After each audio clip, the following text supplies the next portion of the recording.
Hey guys, welcome to another episode of Ballin in the Boot Playoff Edition, and I'm your host Jace Lejeune, alongside Daryl Felker, Alex Allison, a Gridiron Football, and then also Grant Sachere, who's done an awesome job, man. Go follow his work. He's done a lot. He's actually written a lot of great pieces on a lot of these great players and teams around the state of Louisiana for Crescent City Sports. So go out and check out Grant's work, man. He does a great job. Proud of him and all the stuff that he's been able to do. Appreciate you joining Grant, and appreciate you joining guys as well. Daryl and Alex have also done a phenomenal job as well. Before we start, let's go promote our website, gridironfootballusa.com. We got a lot of content on the website going on right now, as you can tell. We're having a lot of gridiron football, All American bowl game commits going on right now too. There's Bo Webb. You can actually read about all of our bowl game commitments right here, and we got a lot of information, playoff breakdowns. Yeah, if you want to read the press and read about LSU right now, there's your LSU coverage as well. But yeah, guys, let's go right to it. So Division One non-select, and we're going to go and talk about the playoff brackets. So here's what stands in the second round. Also, if you get a chance to talk, see our initial reactions to the playoff brackets, make sure to go check out Grant's show, Friday Nights in the Bayou. Great show. We get a chance to talk to Grant a couple of times. Appreciate Grant for allowing me to come on the show as well.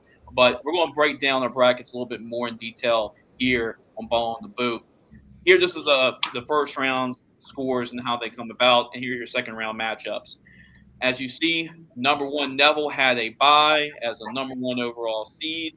They will take on number 16 Covington, who won a squeaker 36-29 over Barb. Carter Portillo was at that football game as well, covering it for Gridiron Football, and it was a great matchup between both these two teams. Juwan Brock scored the go-ahead game-winning touchdown against Barb, and now it'll be Neville versus Covington in the second round. Chalmette with an upset, a game-winning field goal for the Owls to defeat the number 9 seed, the Terrebonne Tigers. So Terrebonne, as the number 9 seed, gets bounced out early.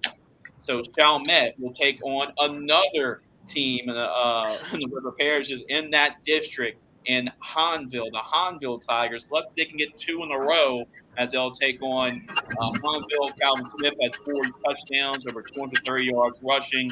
They won a high scoring game, 49-39. So it'll be Hanville versus Chalmette. Mandeville was able to get their first round win over Thibodeau by a final score of 31-16. They'll take on West Monroe. Seating wise, it was an upset, but West Monroe, being the brand that they are, they were 5-5 this year, but they played a lot of tough games, and that's really helped them in the playoffs as they defeat Parkway on the road 35-14. Now they have a chance to go and have a chance to make another upset against Mandeville, maybe West Monroe can be that Cinderella team in this Division One non-select bracket. West Washita, I mean, they survived a wild one for their first playoff win, I believe, since 2007 against Denham Springs. 42-41 was the final score. Great valiant effort by one of our Gridiron Football All-American quarterbacks, Jerry Horn. He accounted for 427 yards and 6 touchdowns, and yet they fell a point short to West Washita. So congratulations to the Chiefs on the monumental playoff win. They'll take on Central of Baton Rouge in the second round.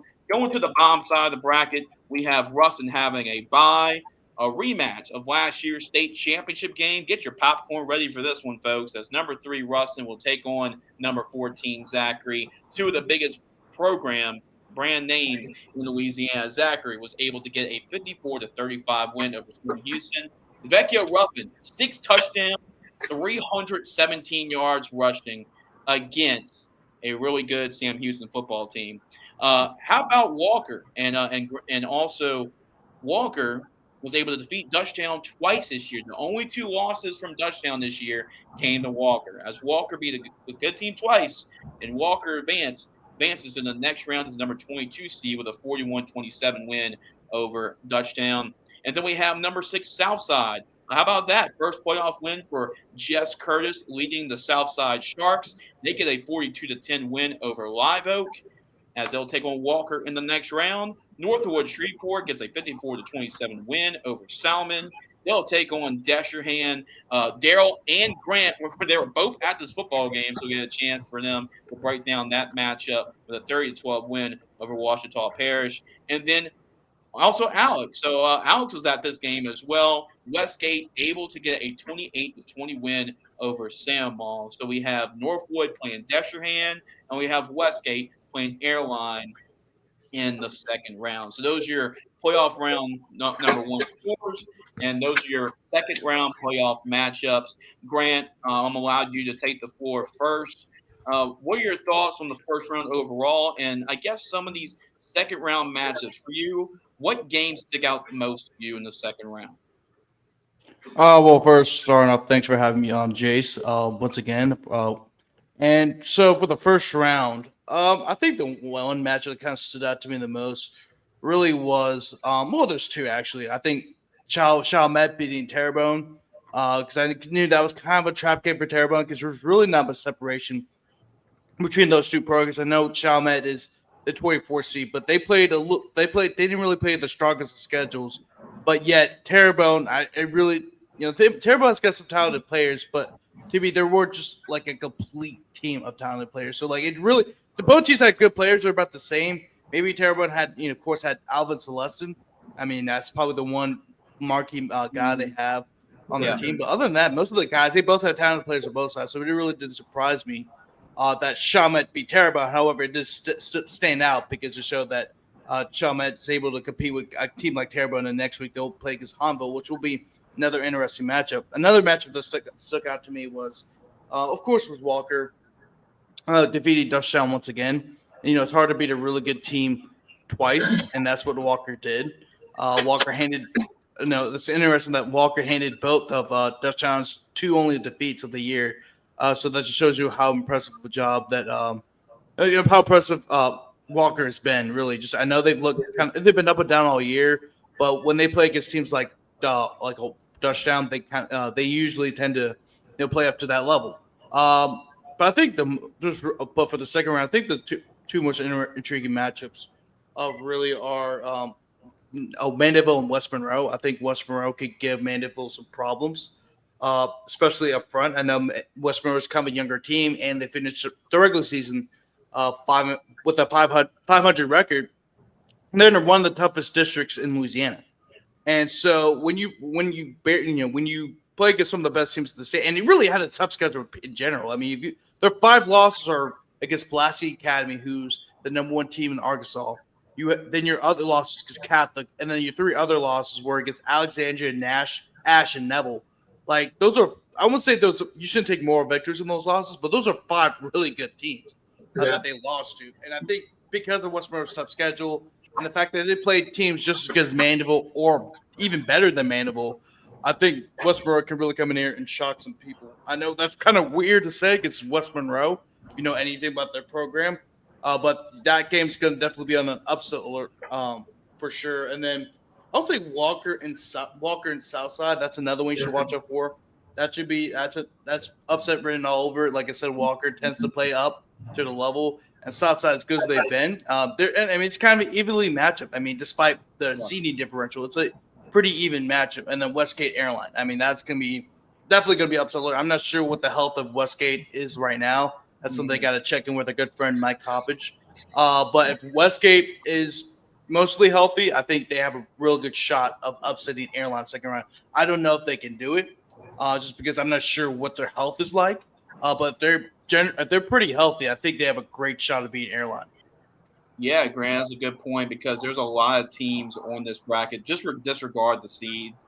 There are some potential upsets here. We talk about Westgate Airline, Walker Southside, even Zach Ruskin. Right, there's some potential for some craziness to happen in this Division One non-select bracket. Daryl, I'm I going to go. mentioned Rustin Zachary. Yeah, Yeah, yeah, of course. for sure. Exactly. We're going to go back to Grant as well. We're going to give predictions for each of these guys to see who they think will advance in the next round. Daryl, you're at Destrehan, Washita Parish, along with Grant. But I want to get your thoughts on this football game. I know Grant was texting me Player of the Week nominees and also two guys that really stood out as well. We're going to talk about it. But Dale, give me your thoughts on Destrehan getting a 30-12 win over Washington. Yeah, I actually picked this game from Grant's vouch last week. He actually picked them to beat Airline and go pretty far. I think he had them going to the semis, facing off against Ruston. So I wanted to see what the hype was about. I haven't seen them all season, and they gave me a show. I mean, it was one of my favorite offenses that I've watched this season so far. I mean, they had Jackson Fields. He's a really good quarterback. They have Malachi Dabney, who was nominated for our Player of the Week earlier in the season, and then just the receivers that they have. I mean, Jabari Mack, Philip Yep. Thomas. I mean, No, right. Yep. really, yeah, it's a really loaded offense, and I was really happy with what I saw. I mean, and Wachita Parish, they actually have a very good very good team as well. I mean, not doesn't match up to Destrehan, but they have a really good quarterback, Montreal Connor, and of course Dylan Berryman on defense on the D line. They have those two pieces, two juniors that I think can do some really good things for them next year. So I was really pleased with the game, but Destrehan definitely showed up and showed out and kind of just got that first win to get the momentum rolling for the playoffs. So I definitely I'll say I'm on the train with them now. I definitely think that Destrehan and I still probably roll with Airline. I think that's going to be a really good matchup next week. And actually, Walker and Southside for this week. I think that's going to be a really good matchup. Mhm. I saw both of those teams earlier in the season. I saw Walker up against Central. They kind of struggled, but against a really good Central defense. So, that was kind of to be expected. But Southside, I saw them against Acadiana, and one of the main things that worked for Acadiana in that game was their run game. And if you know Walker, you know Caden Jones. That's kind Yep. of what they rely on. So I definitely think Walker definitely has a shot. I mean, 6 and 22 seeding looks like it may be a runaway for Southside, but I wouldn't put Walker. I wouldn't put Walker off. And I mean, Yeah. yeah, it's a lot of good matchups. Rustin Zachary, of course, a rematch from the state championship last year. So I think this week's gonna be some fun. But yeah, overall, going back to the Destrehan game, I was really pleased with what I saw.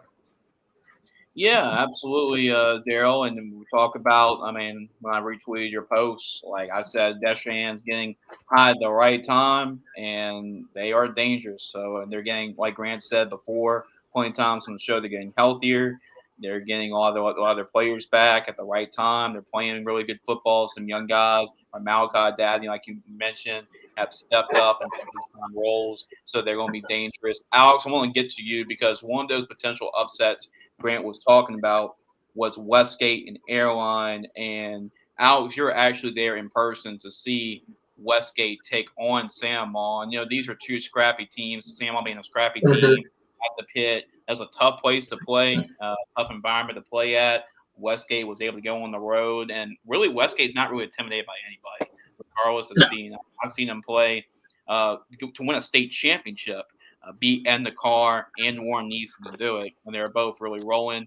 I've seen them really bring Ruston to the Brown when Ruston was a challenger for his state championship. So after seeing Westgate and seeing them pull off a win like that, how confident do you think that upset can potentially happen? That's a really good place to start with that Westgate airline game. I I think Grant kind of hit the nail on the head with it being a lot about health. And I think it's a lot about what can Westgate do on offense in particular in that game. Because I think Westgate has to play a very specific kind of game if they want to knock off Airline. And part of the Mhm. reason I went to this game was because of I thought it was one of the most exciting games around one because of the stakes of it. Because in the back, and I said this last week, in the back of these players' mind, both at Santa Mon and Westgate, they know that Airline, even though they're a 2 seed, is a team that you can go up and potentially beat. Mhm. So we saw that. It was a really exciting game. Both of the teams came to play. Santa Mont was down in going into the fourth quarter. Westgate had the ball, and this is the big thing. Westgate is up by 8 points in the fourth quarter with 9 minutes to go, and they had never put together a drive the entire game, like a real drive, not chunk play, touchdown, or a one play touchdown drive, like an actual drive all game. And they finally do it at the end of the game where they have to run the ball, milk the clock with the lead, and they're able to do that. If they can bottle that drive up and play that style of football against Airline, the upset is absolutely on the table. That's a big if, though, because the first three quarters of the game, they didn't do that. Mm. I think their defense can slow down the Airline offense enough that if they can play complementary in football, win time of possession, have long possessions, and keep the ball out of Airline's hands, I think the defense can do enough because the defense looked really good against San Amon, especially the run defense. I think the pass defense wasn't tested as much as it will be, of course, in the Airline game. Oh, yeah. But It'll be tested. it'll be tested. Yeah. But I think the defense can do enough to keep, this isn't going to be a game that's, if the game is played in the 40s or 50s, Airline's going to win. Even if it's close, Airline's going to win. Because I don't think Westgate has the dogs to keep up with that kind of, like a track meet. Right. They have to play the game in a specific kind of style. They have to play keep away. They have to have long possessions, even if they don't score on every possession. They have to have long possessions, play complementary football. They were able to do that for one quarter. If they can do that, the upset's on the table. But a lot of it's health, and a lot of it's just what's the kind of game that we get. Because if Airline can turn this into a track meet, for the first three quarters of that game, Westgate was either not moving the ball or moving it in chunks. And if you do that and you throw your defense on the field time after time after time, they're not going to win the game. Airline's going to keep scoring. It's going to turn into a track meet. Airline's going to win the game like 55-40. It's going to look like that. Yeah, you can't have your defense on the field for 30 of the 48 minutes in this game, for example. You can't do it. Absolutely. But it's possible. It's absolutely possible. This is a really good Westgate team. They just went on the road. They're not afraid of anybody. They're not afraid of Airline. They play their own brand of football. It's a really interesting team with a really interesting offense. If they get that kind of game, they can beat Airline. I was at the San Amon Westgate game, so that's the one I'm going to spend the most time on. But I'll briefly talk about the other games. I think, to me, the big story that this first round told us in this bracket is that I don't think we're going to get a lot of chalk here. I think we're going to get some upsets. We already saw some big ones, right? We have 3 20-plus seeds winning their first round games, right? We have West Monroe, we have Chalmette, and we have Walker. Mhm. I would not be shocked if one of them made the quarterfinals. We already talked about all 3 of those games. Chalmette beat Terrebonne. Hanville's very similarly seeded. Grant touched on this game earlier about it being a game where the talent differential isn't as crazy as the seeding differential makes it seem.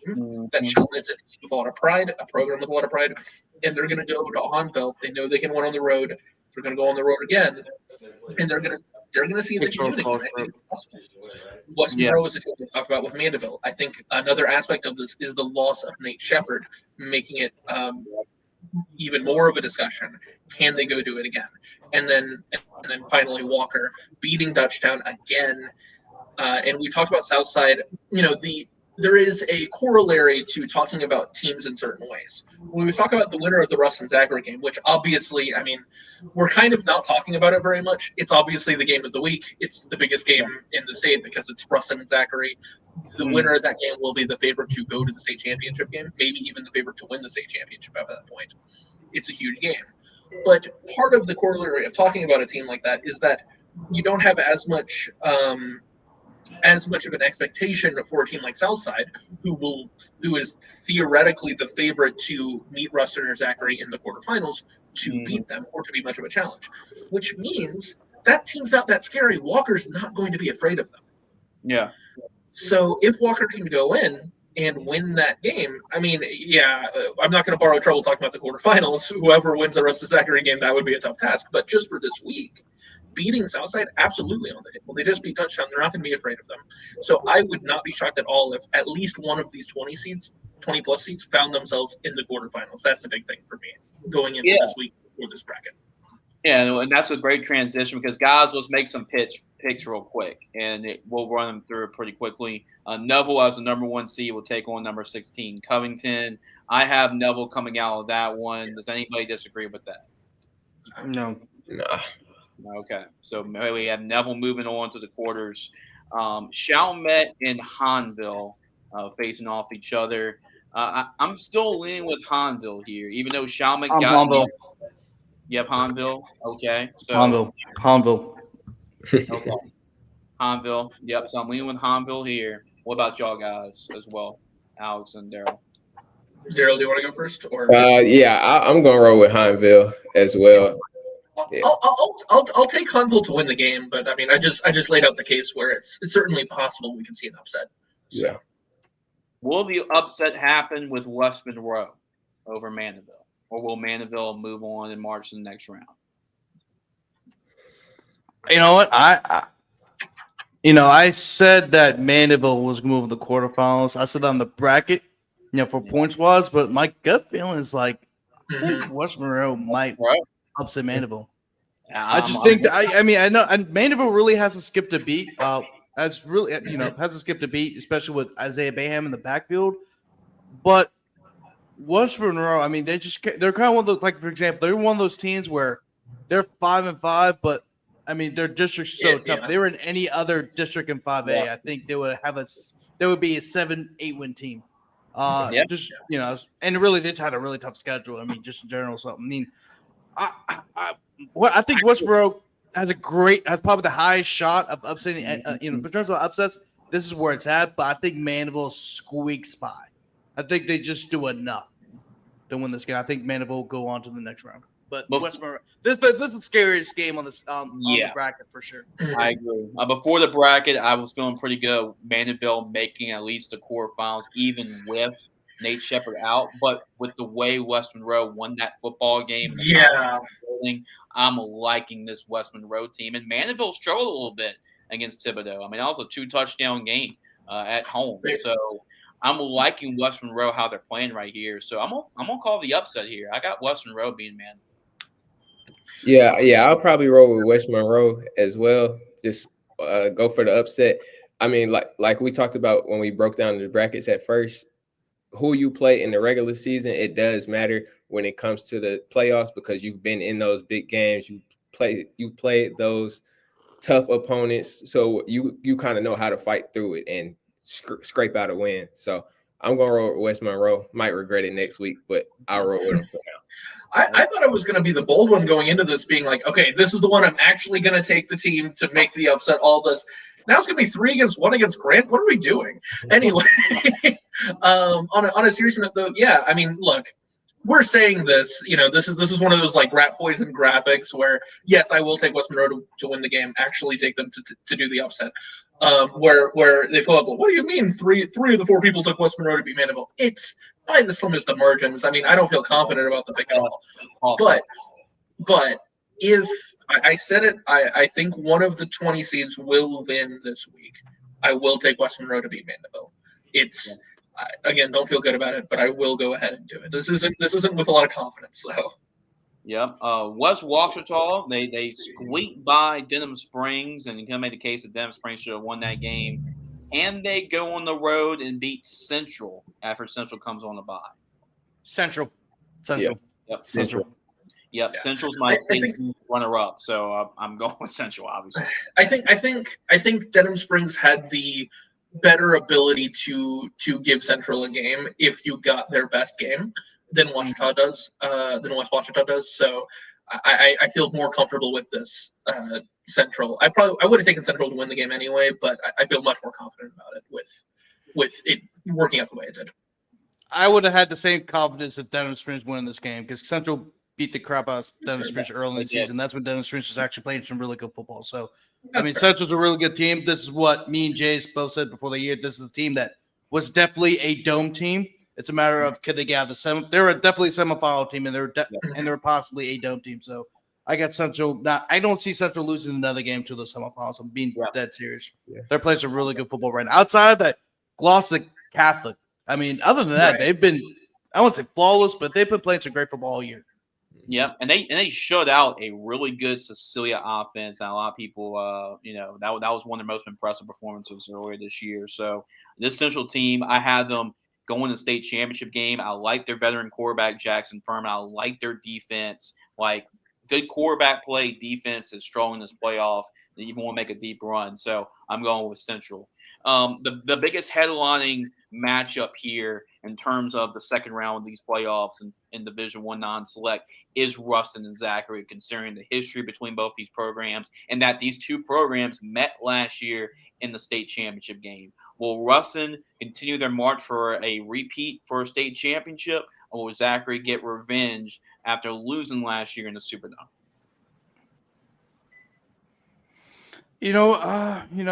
I think you can make a case where either team can win. I think they're both very similar, in terms of how their team's built. Uh, they both obviously have state championship winning head coaches. I know that Zachary this is probably the most vulnerable Zachary team you know, that we've seen in a while. But Russ has shown that they've been really vulnerable in the second half of the year. This is a very interesting matchup. I think this might actually be the matchup of the second round in terms of this bracket. I think Yeah. Ruston wins, but it's barely. I think Yeah. both teams are going to score a lot of points. I think it's going to be definitely take the over for this game because I think both Ruston is capable of scoring, and so is Zachary. But I think if Zachary wants to win this game, they have to be as balanced as possible, Mhm. and then for Ruston to win, of course, you got to shut down obviously Zachary's offense. But I think this is a very evenly matched game. But I'm going to have to take Ruston to win that one. Um, I will say something a little bit more bold. I will take Ruston to win this game by 2 touchdowns.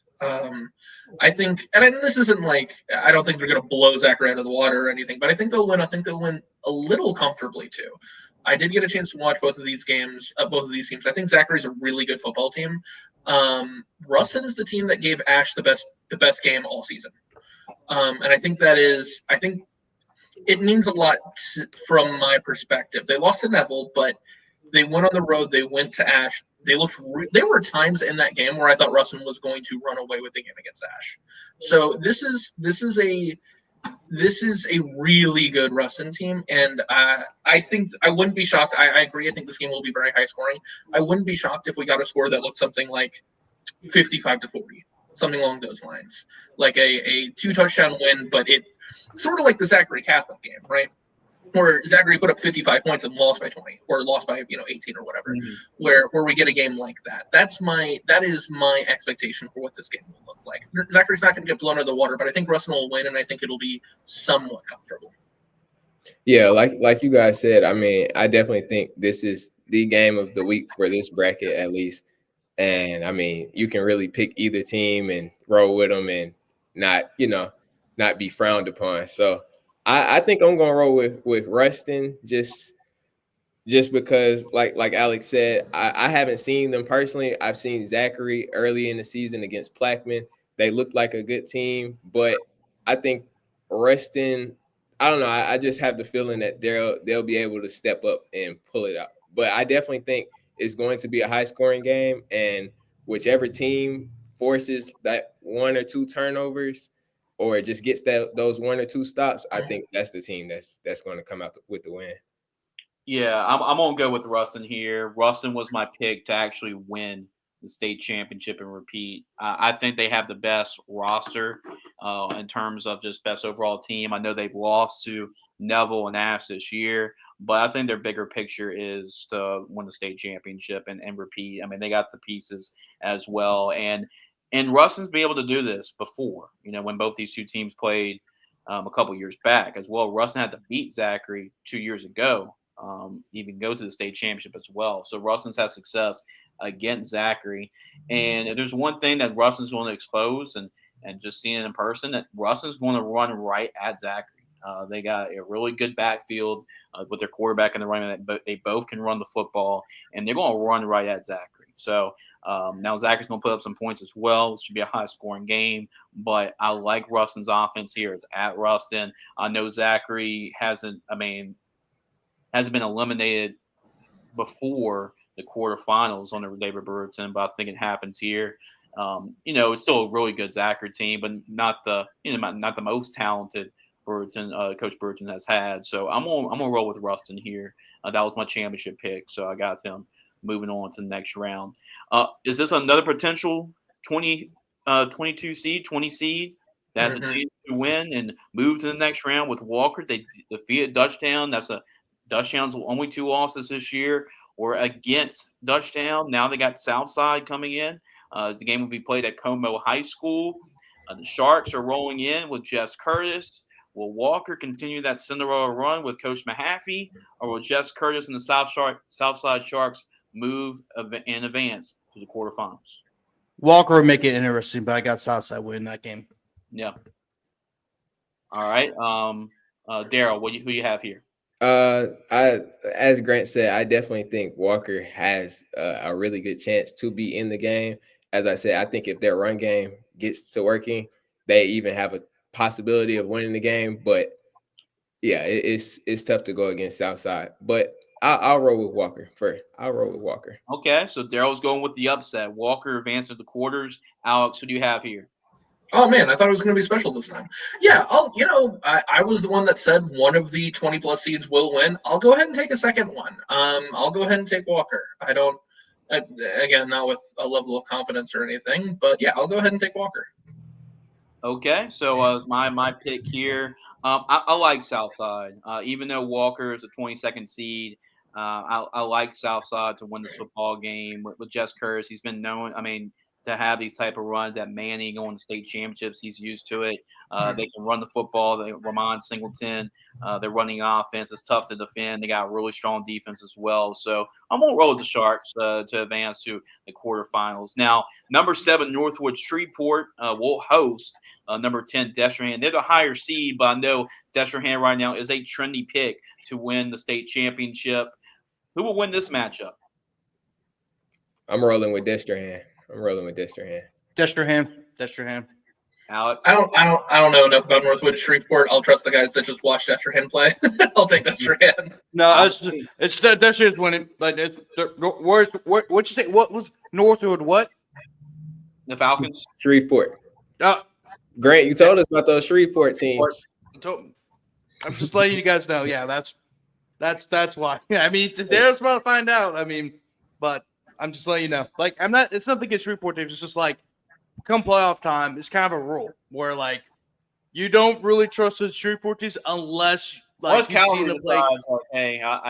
Calvary's the only one. Like Calvary has not only has the talent to compete with the teams, especially teams from down south, but then also they have played teams from down south. They also play teams from the Monroe area. Like the one with Shreveport teams, they don't really play in the regular season. They don't play teams from the South Louisiana in order to play teams from the Monroe area. I think that's what kind of kills their seasons. I mean, you have to play those teams in the regular season to prepare yourself for the playoffs because those are teams you're going to play in the playoffs, period. And that's been the issue with a lot of the Shreveport teams. Yep, I'm going to roll with Destrehan as well. But let's stick on that Shreveport bandwagon. Right? Airline, also in that area. They're the number 2 seed. They perhaps have the best passing offense in the entire state of Louisiana. They'll take on Westgate, and that's another trendy pick to be an upset. Grant, I have to start with you again. Will Airline win and help out the Shreveport name a little bit, or pull off the upset? I think Airline's got this. I think Westgate, I'm not sure what their health is like currently right now. I know Jabbar is. Hey, did Jabbar Antoine play in their last game? Alex? Jabbar Antoine. You would know that. you would know. Okay. The fact that he doesn't know who he is lets me know he's not bad. You would know. Yeah. You would have known that he was not bad. Because Jabari would be the quarterback. And Jabari wasn't the quarterback. That would be the problem. Yeah. No. There were 4 different players playing quarterback during this game. Yeah. Okay. Yeah. Then Airline's got this. Airlines. If I heard 4 quarterback, okay. 4 quarterback. Okay. Airline's got this. Airline. Yeah. That was. I think. Yeah. That's all you need to hear. That's all I need to hear. They play 4 quarterbacks. Okay. Airline's got this in the bag. They will take on Destrehan in the quarterfinals, and that should be a good one up there in the Shreveport area. Absolutely. Yeah. I was at the Westgate game. Clearly, Jabari Antoine was not making his presence felt. There were 4 different quarterbacks. And it was one of the things that, like, am I missing something? Like, is this what this team has looked like all season? There's no way this is sustainable. And so, evidently not what it normally was looking like. And I made the case for, like, the world where Westgate can win, but it's tough. It's going to be really tough. I don't think this – you're going to need a very specific game for Westgate to win. I talked about it earlier. I will be taking Airline. Yeah. I talked with Alex over the weekend about Westgate. I was interested in how they played. He was very high on their defense, but as soon as I heard 4 different quarterbacks, I don't think that offense is going to have the explosiveness to keep up with Airline. So if it's a shootout, Airline all the way. If it is a defensive game where, yeah, I'm rolling with Airline. Yeah, let's just say that.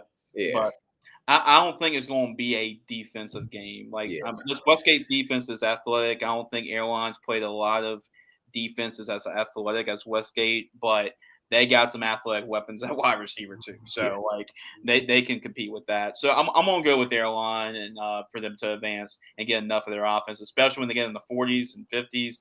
Westgate's not gonna be able to keep up with that, like Alex mentioned with the quarterback situation. So I'm going with the Airline Vikings to advance to the next round. So that's your Division One non-select playoff Grant, bracket. A lot of interesting Grant has matchups. one. Grant has And one then thing to say. Grant, what's up? Sorry. I'm sorry. Usually I don't do this, but I got to break in news to touch. So just a I few minutes saw ago, it. actually, It's going to be on the next bracket because we're going to talk about that bracket. But yeah, are I you know talking about which one? Are you talking about U-High or Faraday? both. Oh yeah, It's fair. Okay. So you saw the same thing. Okay, I was making sure. Like I I just saw it come off of my screen. So that's what I'm yeah, letting you know.